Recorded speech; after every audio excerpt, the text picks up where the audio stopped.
In just a few hours from now, the United Kingdom will be getting its new Prime Minister. The top two contenders for the 10 Downing Street, the Foreign Minister Liz Truss and also the former Chancellor Rishi Sunak, have clashed over a whole host of different issues over the course of the last 8 weeks at multiple hustings. But one issue on which both Rishi Sunak and Liz Truss seem to be in harmony with is the need to confront what they say is the rising geopolitical threat posed by China.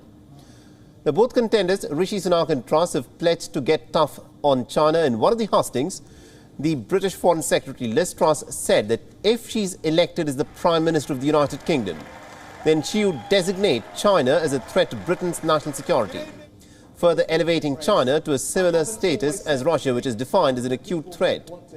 And with this, Britain's policy towards China is about to take a 180-degree switch, irrespective of who becomes the next British Prime Minister. And to give us more insights in terms of what, of course, can be expected in terms of how things will change under the new Prime Minister at 10 Downing Street, we are being joined by our correspondent Alex Iszatt, who is joining us live from London at this point of time. Now, Alex, you've been following the story very closely for us. You know, once we have a change of guard at 10 Downing Street, is there likely to be a big change in terms of how Britain, of course, will deal with China, considering the fact that Liz Truss has said that she will designate China as a threat to national security? What does this kind of a designation mean, and how will UK's relationship with China change?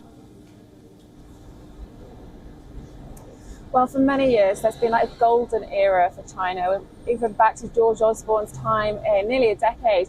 We've been asking China to come over to London. There was talk about on the stock exchange putting in the renminbi as some kind of boost for the Chinese government to come and help London and boost the economy from within.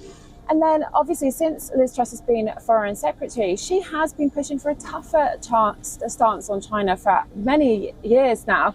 She's been talking about geopolitical navigation. She's been talking about how we can make sure that we are not going to be undermined by other huge countries. She talks about Russia, and she made them a threat and put sanctions in. So this is likely that now Boris Johnson's out of the way and can't stop what she wants. She will push even for tougher sanctions, potentially on China itself. And she has a lot of dealing with the foreign policy. She's been working within it as Foreign Secretary. So what we're likely to see is that that there'll be a real struggle between looking towards the economic chances that China could potentially give London and the UK, and all of the other issues that Truss has brought up previously, like the human rights violations that she says are happening even to today that need to be stopped. She's been talking a lot as well about, you know, the other issues of values that we don't have that are similar, like not so similar to China. So there's a real issue here about whether she's going to look, now that we've got this cost of living crisis, maybe changing the idea of foreign policy. But as she's recently just said that they're a threat, I really doubt it. I think that's an important issue that you brought up. The cost of living crisis in Britain will, of course, change, you know, in terms of how the foreign policy, of course, is carried out. Now, politicians during their campaigning days say a lot of things, you know, a lot of rhetoric, which they normally may not follow through on. Now, in this case, do you think if Liz Truss were to become the Prime Minister in the next few hours, she'd actually follow through with what she said before?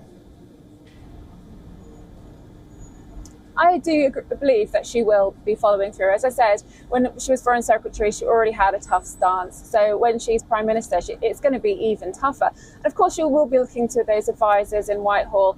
But there are a lot of people within the cabinet, within the government, that are also quite anti-China.